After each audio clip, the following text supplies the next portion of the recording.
Hello student, welcome back to Way to Learn. আজি আকৌ এটা নতুন ভিডিও লৈ আগবাঢ়িছো। ত্ৰিকোণমিতিৰ যেটো আমাৰ চাৰ্ট থাকে সেই চাৰ্টটো কেনেকৈ আমি খুব সহজে আৰু মানে মনত কেনেকৈ থাকিব সেইটো লৈ এটা ধুনীয়া ভিডিও বনাবলৈ যাই আছো। আশা ৰাখিছো সকলোৱে মনোযোগেৰে চাবা। সোৱা আৰম্ভ কৰিবলৈ যাই আছো। গতিকে এতিয়া সোৱা কেনেকৈ আমি ত্ৰিকোণমিতিক যেটো আমাৰ টেবুল আছে এংগলৰ কোণত যেটো আমাৰ টেবুল আছে তালিকা অতি সহজে আমি মনত ৰাখিব পাৰিম। এতিয়া আমি আৰম্ভ কৰিম।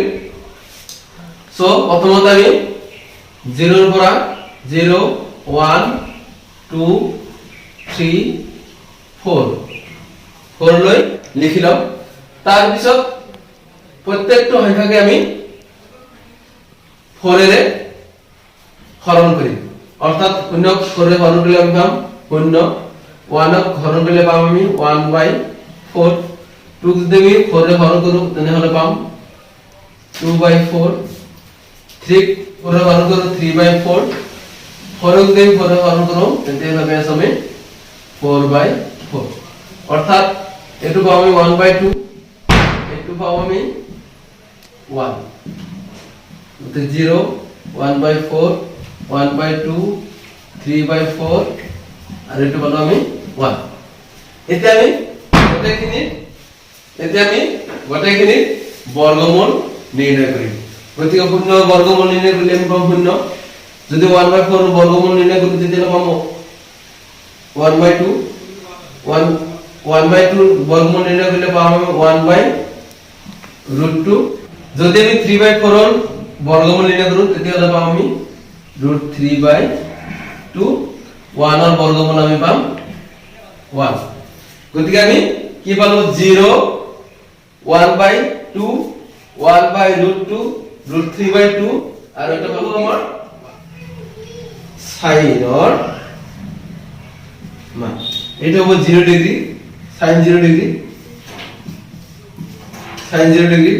এটা হবে 30 ডিগ্রি, এটা হবে 45 ডিগ্রি, এটা হবে 60 ডিগ্রি, এটা হবে 90 ডিগ্রি। কত আমি কার মান পাবো সাইনের মান পাবো।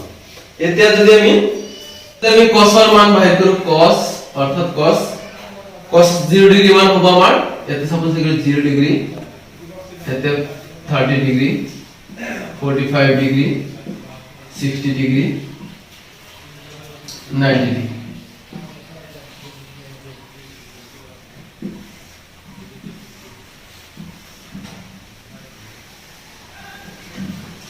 এটাই আমার cos এর মানটো জাস্ট আমি sin এর মানৰ উল্টা অৰ্থাৎ এই ফালৰ পৰা আহিল। এই ফালৰ পৰা আহিলে প্ৰথমতে হ'ব আমাৰ কি 1 অৰ্থাৎ 0 ডিগ্ৰি মান হ'ব 1। তাৰ পিছত আহিব কি 30 ডিগ্ৰি, 30 ডিগ্ৰি আহিব আমাৰ কি √3/2। তাৰ পিছত আহিব কি আমাৰ 1/√2। তার পিছত আহিব 1/2, শেষত আহিব 0। অর্থাৎ আমি প্রথমটো বাহিৰ কৰাৰ পিছত আমি এটো পাম সাইনৰ মান, তাৰ পিছত উল্টাই দিলাম সেইখিনি পাম cos এৰ মান। সাপোজ এতে আমাৰ লাগে কি tan এৰ মান। গতিকে tan এৰ মান আমি কেনেকৈ বাহিৰ কৰিম?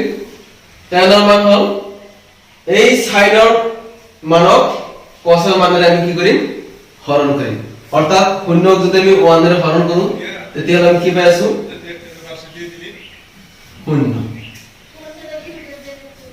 1/2 যদি আমি √3/2 ৰে হৰণ কৰো 1/2 √3/2 2 ক্যান্সেল যাব, তাৰ মানে কি থাকিব আমাৰ 1/√3। এতিয়া আমাৰ 1/√2 আৰু 1/√2 1/√2 যদি আমি 1/√2 ৰে হৰণ কৰো তেতিয়াহলে পাম আমি 1।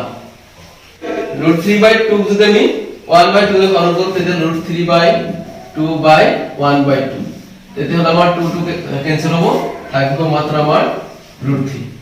এতিয়া যদি 1 ক আমি 0 ৰে হৰণ কৰো তেতিয়াহলে পাম আমি ইনফিনিটি। পালো আমি কাৰ মান tan এৰ মান। এতিয়া আমি আহিম